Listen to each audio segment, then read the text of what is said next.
is the Lamb who was slain.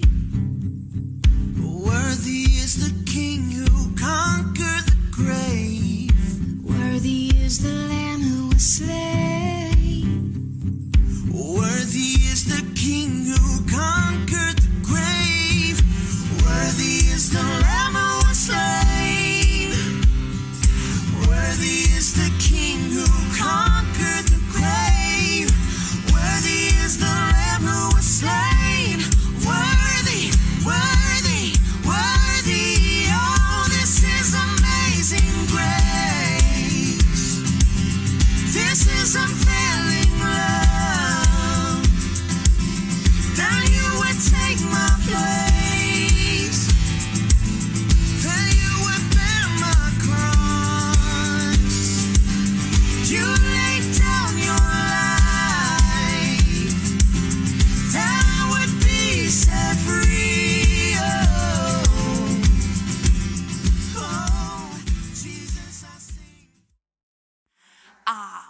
For those in other places that are listening to this, I welcome you and thank you to everyone here.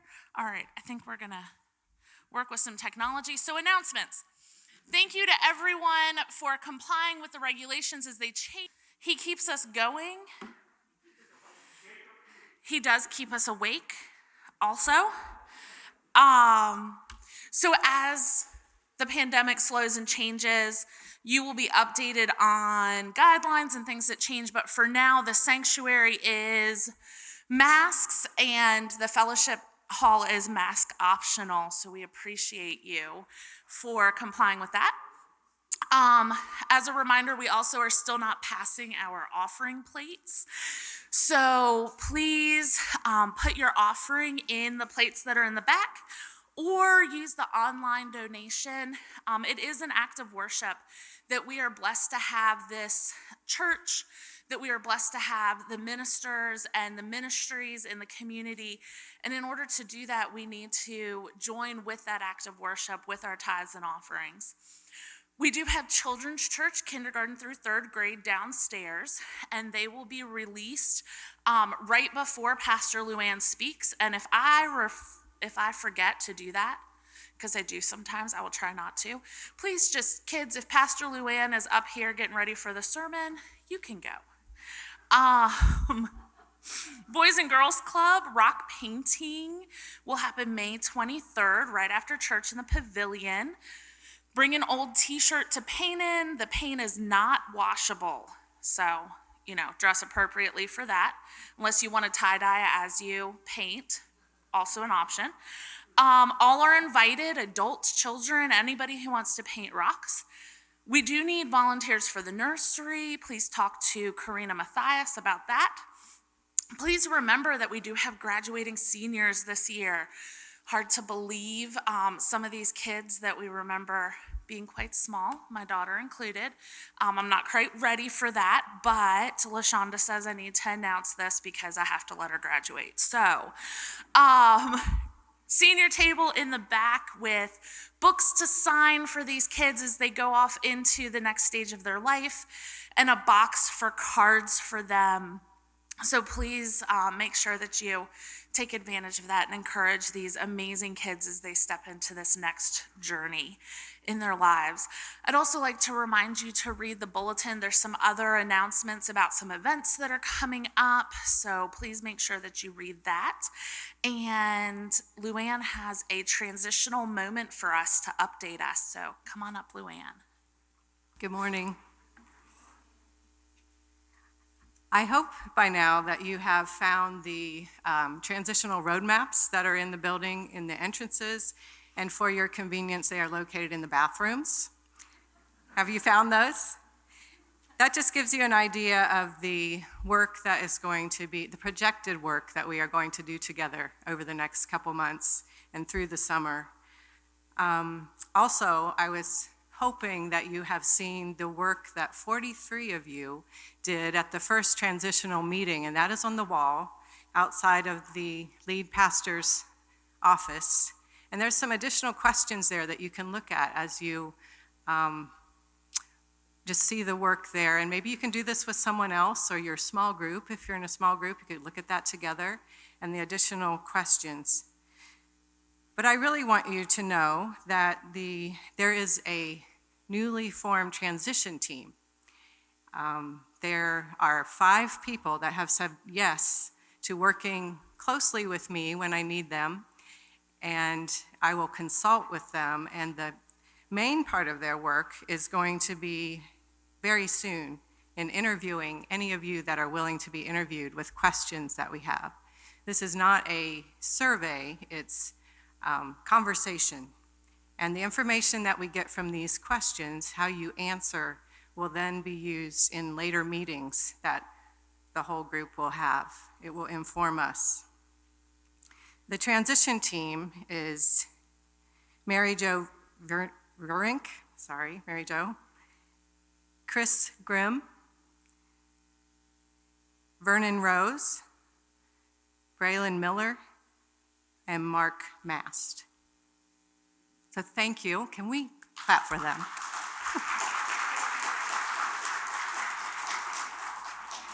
Thank you so much. I mean, that's just a lot of support. Another thing that is part of the transitional work is a leaders retreat that is happening this next Saturday.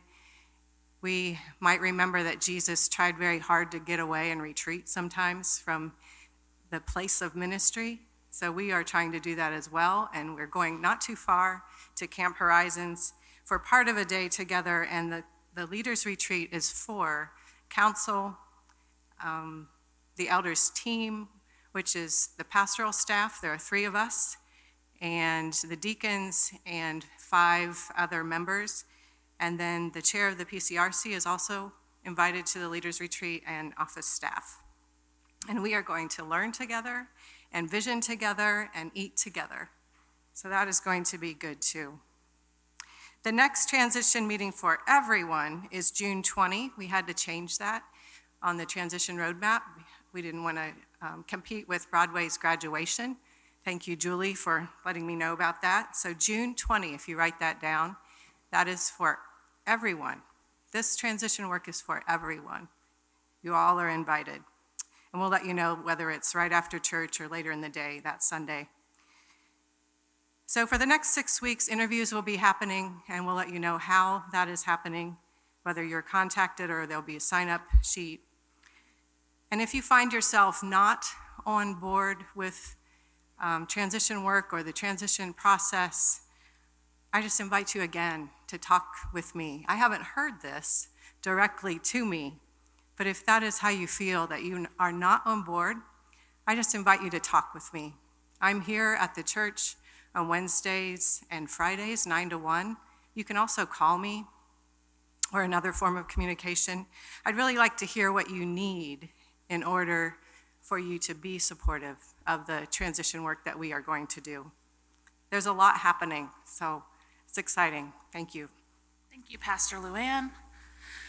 So we're going to go ahead and pray over these announcements and this time together, and then we're going to welcome Chris and his children up for a time of singing. Dear Lord, thank you for this time together. Thank you for all of the many opportunities we have to serve you through this church and through our community. I pray that you would join each of us today. I pray that you would give our hearts a sense of celebration, a sense of your presence, and the ability to look forward into the future that you have planned for each of us. In your name, I pray, amen.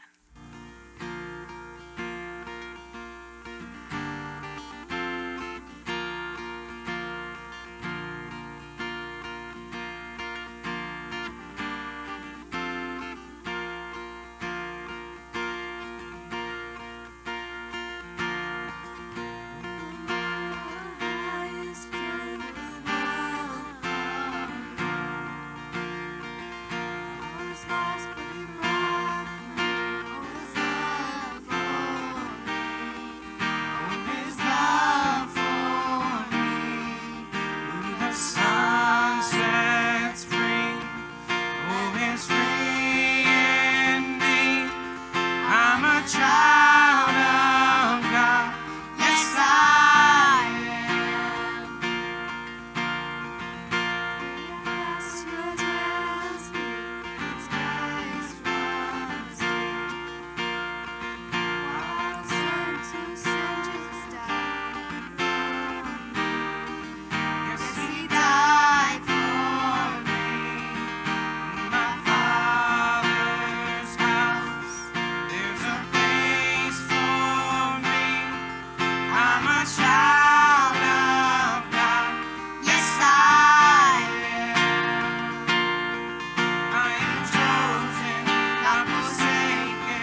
behind, turning back, raise a banner high.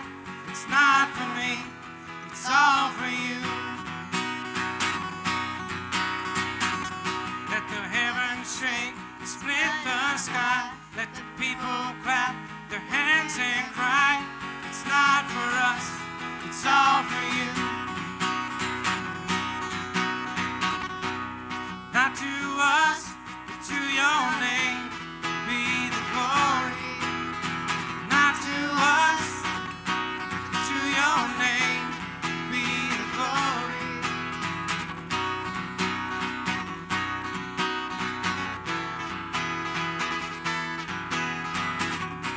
Our hearts unfold before your throne, the only place for those who know it's not for us, it's all for you. Send your holy fire, this offering, let our worship burn the world to see. It's not for us, it's all for you. Not to us, but to your name be the glory. Not to us, but to your name be the glory.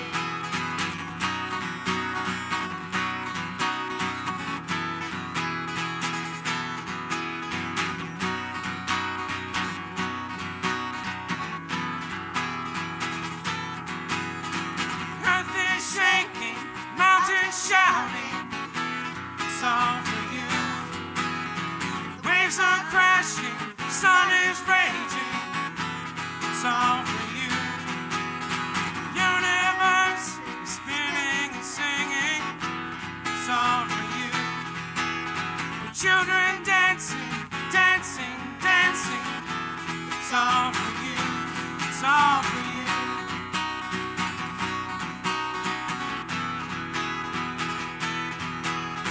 Not to us, to your name be the glory.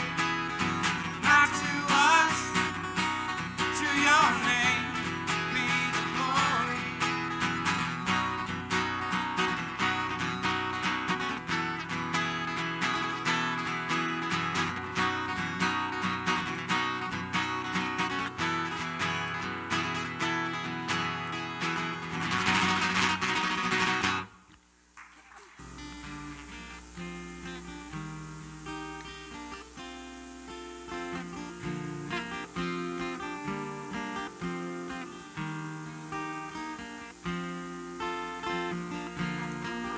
You're supposed to have it all together. And when they ask how you doing, just smile and tell them better, better. Then number two, everybody's life is perfect except yours. So keep your messes and your wounds and your secrets in with you behind closed doors. Truth be told, the truth is rarely told. Say I'm fine, yeah I'm fine, oh I'm fine, yeah I'm fine, but I'm not. I'm broken, and when it's out of control, I say it's under control, but it's not. And you know it, I don't know why it's hard to admit it, but being honest is the only way to fix it. There's no fail, you don't fall, there's no sin, you don't already know. So the truth be told.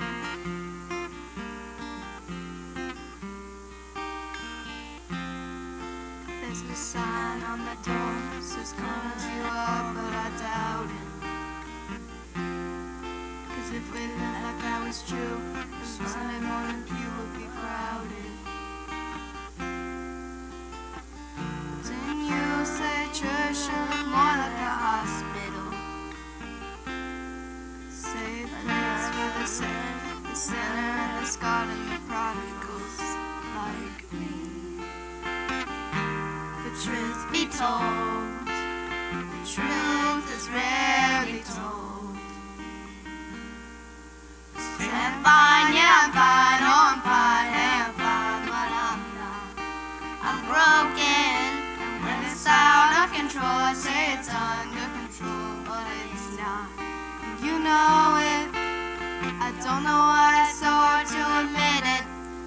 being honest is the only way to fix it. There's no failure, no fall, there's no saying you don't already know. Yeah, I know. There's no failure, no fall, there's no saying you don't already know. So let the truth be told. I have been to Kansas and back in the last 2 weeks. I am living between two homes right now. I'm definitely in an in-between time. And it felt good to drive into our small town of North Newton, Kansas, and go down Main Street, past the Bethel College football stadium, past the walking and biking trails that we have been on so many times, past the little park, and through the only traffic light, and it's a blinking light, so it's not a real traffic light, into our driveway on the southeast corner of that blinking light, over the little waterway, past the old cottonwood tree, it's huge, in our yard, the oldest one in Harvey County. And as soon as we got out of our car, our youngest son comes out of the door to greet us and gives us big hugs, and it felt good to be home. And when we got back into the valley here, and yes, the gas prices got strangely higher as we drove east, and everybody was hanging out at the gas stations. What was happening? I know. As we drove into our daughter's driveway, where we are staying right now, and even though it was past bedtime, I knew there were two little girls in that house that the very next morning when they saw us, they would run to us and say, "Grandpa and Grandma are back." And it felt good to be home.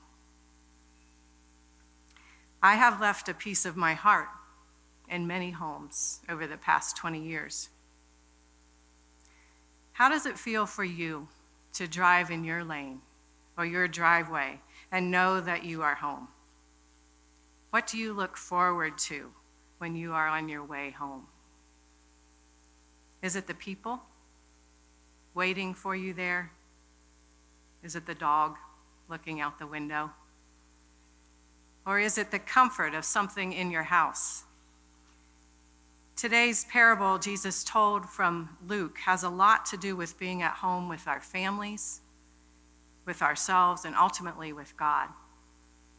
There's a good chance we have heard this story many times, yet the message I hear in it is really just out of this world.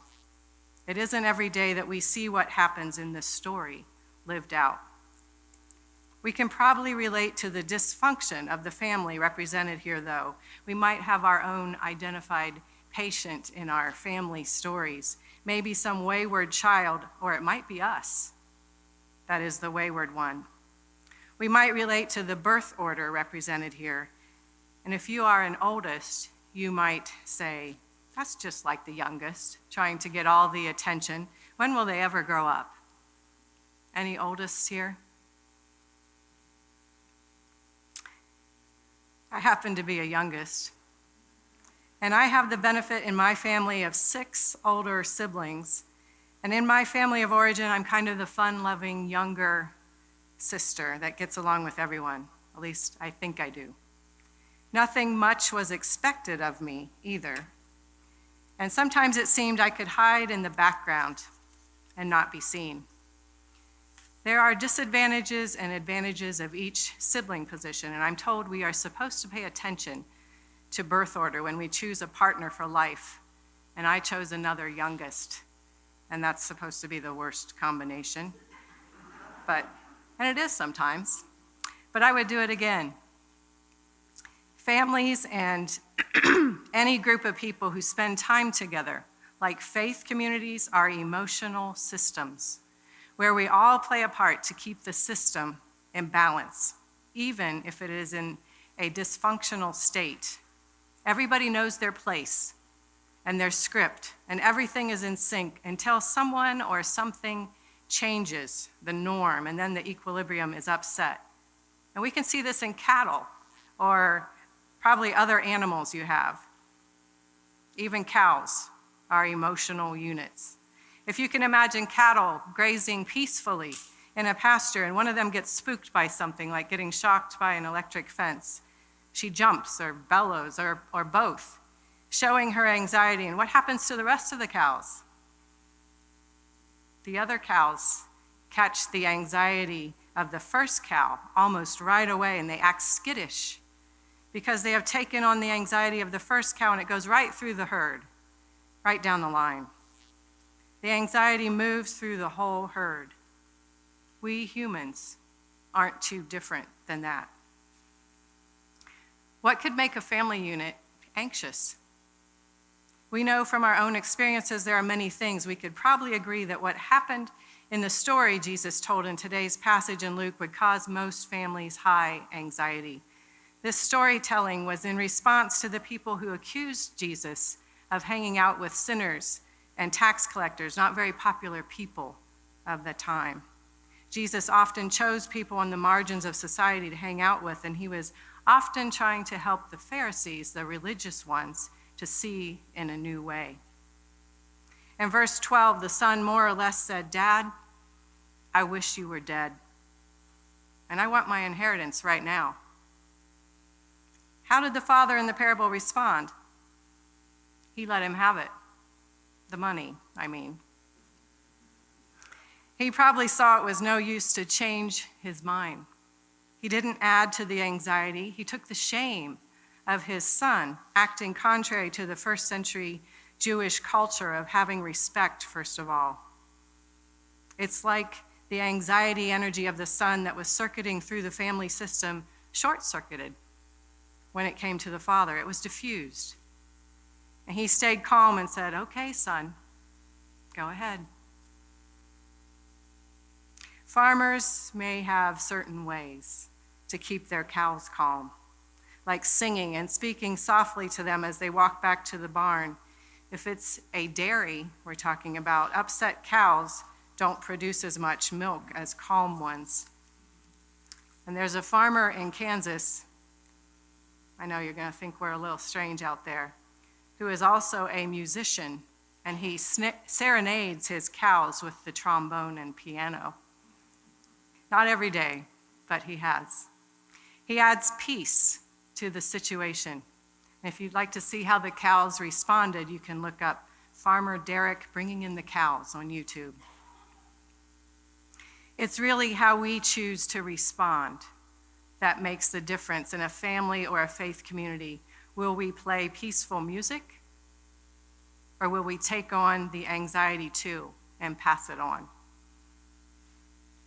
Just like our parable today, we see all throughout Scripture problems and sin as the place where divine revelation happens. All throughout the Bible, we are being shown who God is and how people have chosen to respond. And in this parable, this is really about a prodigal God, more than a prodigal son. Prodigal means wasteful or recklessly extravagant. So Jesus continues with the story, and the younger son received his portion of the inheritance, and that is unheard of in the culture then, or even now usually. The son is in a hurry for his father to die. The father grants his request. The older son stays out of it. The younger son goes to a far country, and we know this because Palestinian Jews would not be caught dead around pigs. This was forbidden. He is far from home, far from his physical home, far from his values, far from his family. And in this far from home place, he loses his money pretty quickly in some kind of first century Las Vegas. What happens in Las Vegas stays in Las Vegas, except that it doesn't. What we do in secret affects many others. The wayward son is out of money after his hard partying. He doesn't have resources to lean on anymore, and he gets hired by a local citizen and is sent out to feed the pigs. He becomes pretty hungry enough to eat what he is feeding the pigs, but he isn't given any. And in that moment, in verse 17, Jesus continues the story and says, the son came to his senses.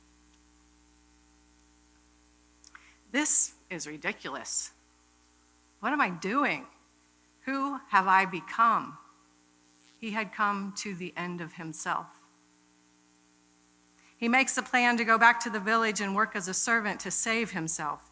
He will be going back to the shame from the people in the village because of how he had humiliated his father.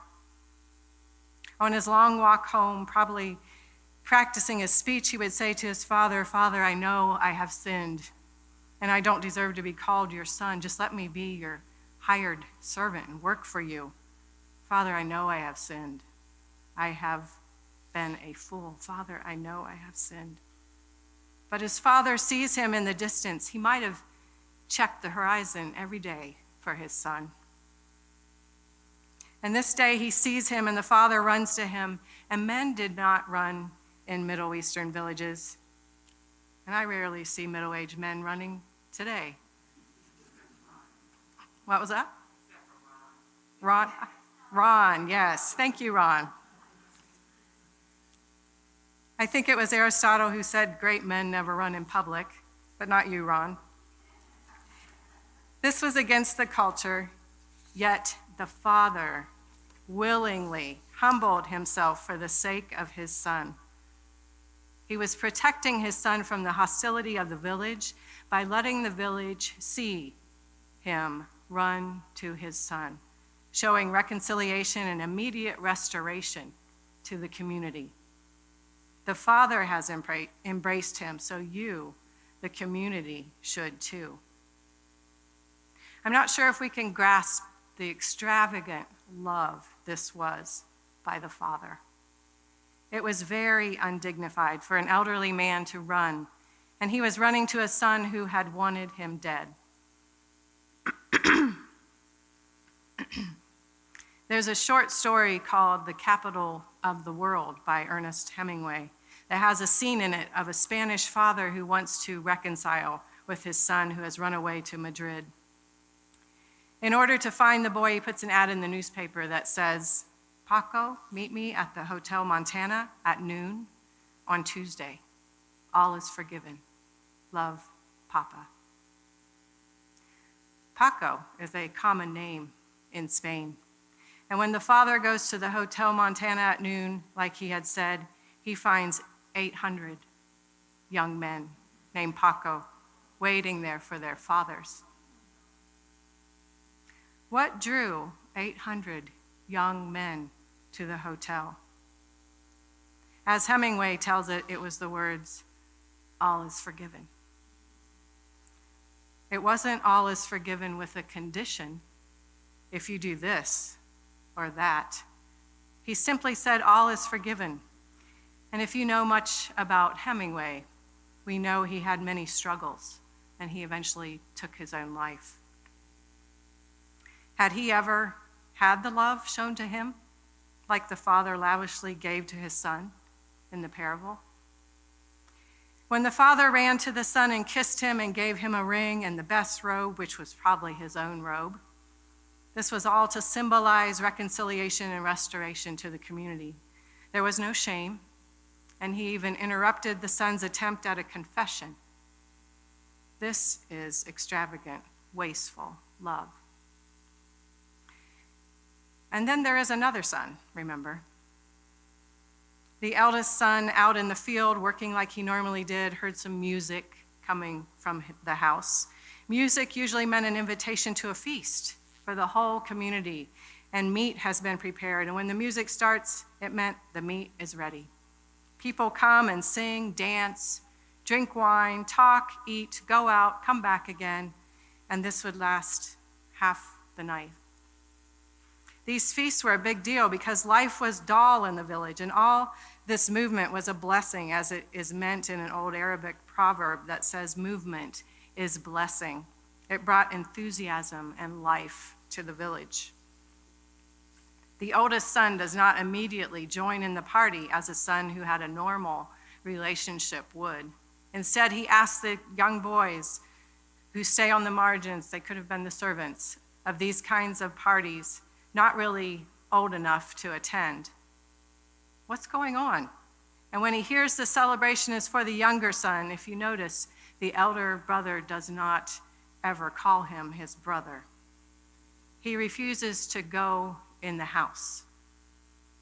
This is a direct insult to his father, to not enter the house and take his place as the oldest son beside his father, greeting the guests. This is a very serious offense. There is a similar scene in the book of Esther, chapter 1, where King Xerxes summons Queen Vashti to come to a banquet he is throwing, and he is 7 days into it, and he wants her to appear, and she refuses. It deeply insults the king, and he immediately removes her from being queen and begins to look for a new one. Honor was very important. The father did not respond like the king, even though his elder son is full of resentment and hatred. He has gone to a far country of another kind, inside of himself. He has been living in his father's house with a spirit of slavery, not as a rightful heir, a beloved son. In verse 28 of Luke, the elder son refuses to budge. He will go to the extreme of a break in relationship with his father to be right, to stand his ground. He is resentful. His father leaves the dinner guests, which is against etiquette, and goes to his eldest son. The father doesn't respond with anger to match his son's anger. He doesn't take on the anxiety. He does the opposite and responds in extravagant love like he did to the other son. Robert, my husband, wrote a column for what was then called the Mennonite Weekly Review for a few years. And in his last article, he wrote what was called the high cost of being right. In Robert's work as a consultant to congregations with an organization called KIPCOR, he observed that people are often willing to pay a very high price to be right. And many of us have experienced this. My home church growing up had 2 different splits over issues before I was a young adult. This is the last paragraph in his article I'm going to quote. It is a very difficult work to help a divided congregation trust the discernment of the whole, but I have seen it happen. I've seen a congregation find its way to discerning their future together, even though there was deep disagreement on a faithful response to what they were facing. I've seen unity actually trump faithfulness. For that to be possible, individuals must give up their entitlement to be right. And that is something very hard to do. Just ask a Pharisee. End of quote. And I would add, just ask the elder brother.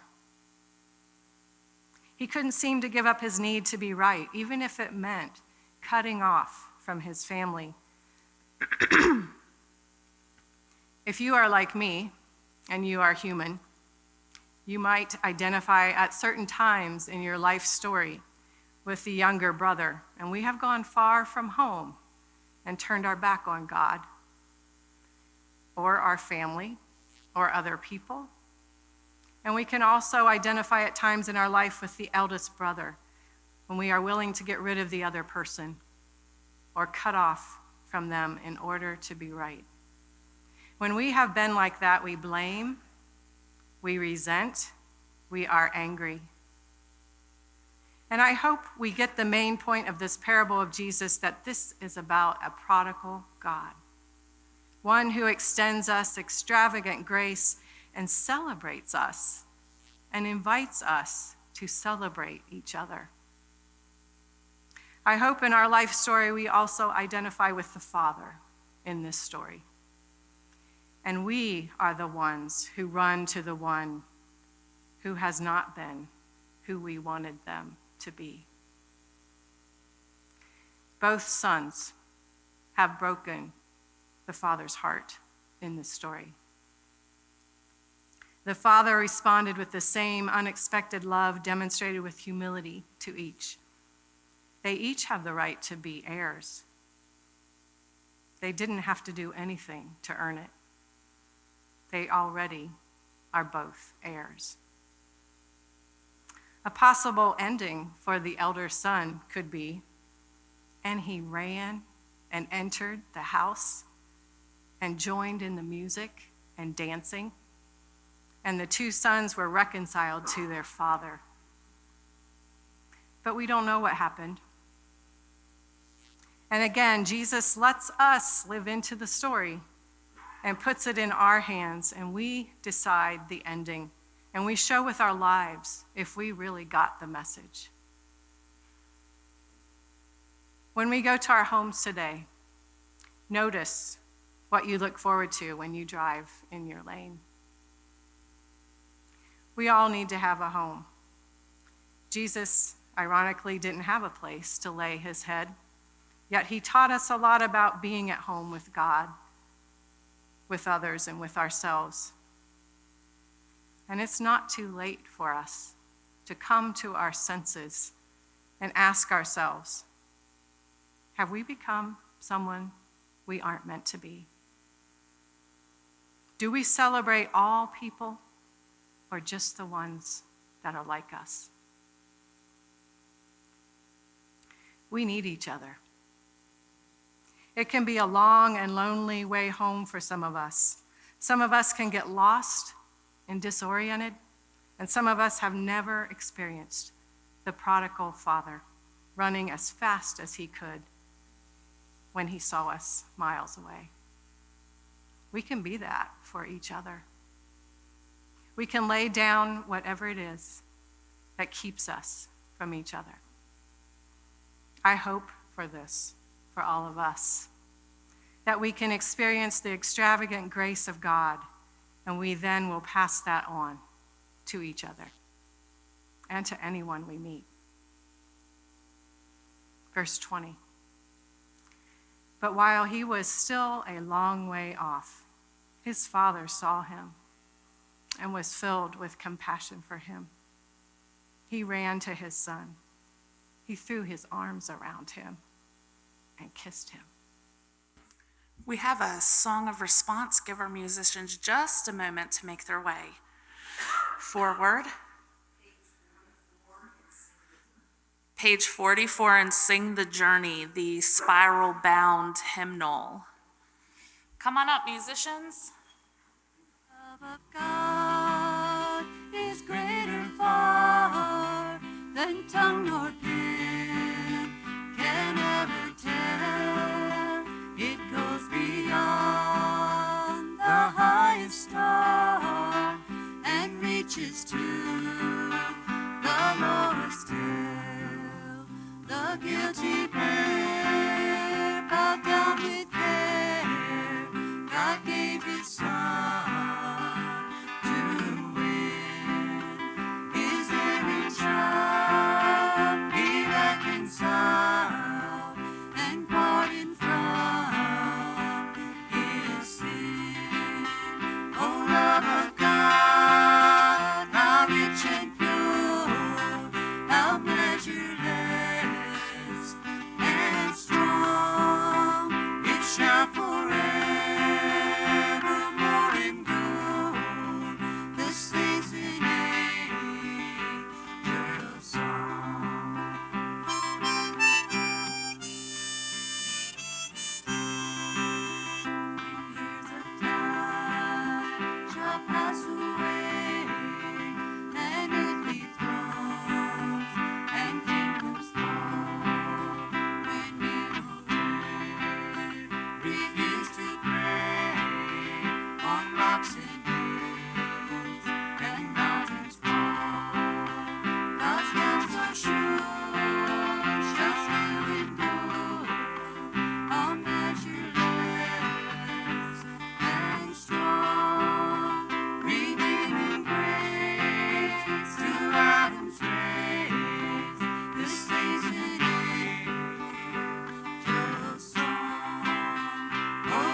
write the love of God above would drain the ocean dry, nor could the scroll contain the whole, though stretched from sky to sky.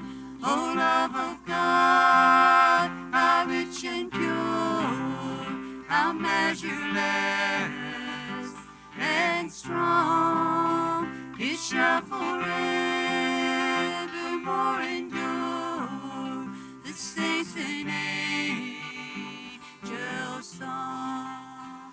O love of God, how rich and pure, how measureless and strong, it shall forevermore endure, the saints and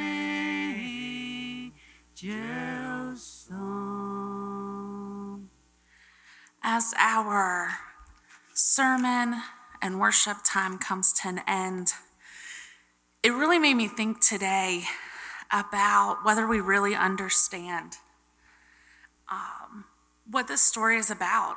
Do we really know that we are also the stubborn, selfish, angry, unforgiving, sorrowful people, that we've been there in our lives, but we're also invited to be the ones that open our arms and welcome everybody, deserving or not. We have the ability to be each of these characters in our lives. And my prayer today is that we realize we're no different from them in our own unique way, but that God's infinite love has also forgiven and healed each and every one of us. That our prodigal, extravagant God has called us and always extended to us this same forgiveness. So today, let's go to him in prayer, that he forgive each of us, heal each of us from the wounds that we feel so deeply, especially in the division that our country is facing, that our churches and sometimes our families are facing. Lord, I pray your forgiveness for me when I am that angry, unforgiving, selfish human. I pray that you would help me to be the person that opens my heart. And I pray that for each person listening today, that our spirits would truly receive the blessing of his healing love, and for our hearts to be open and showing extravagant, wasteful love to all of those around us, especially those who do not deserve it. Let our spirits and hearts be filled with forgiveness, love, and open arms. Let us not worry about being right and about our own selves, but about doing what Jesus said is right and showing that extravagant love to everyone in compassion and humility. In your name, amen. At this point, our recording will end.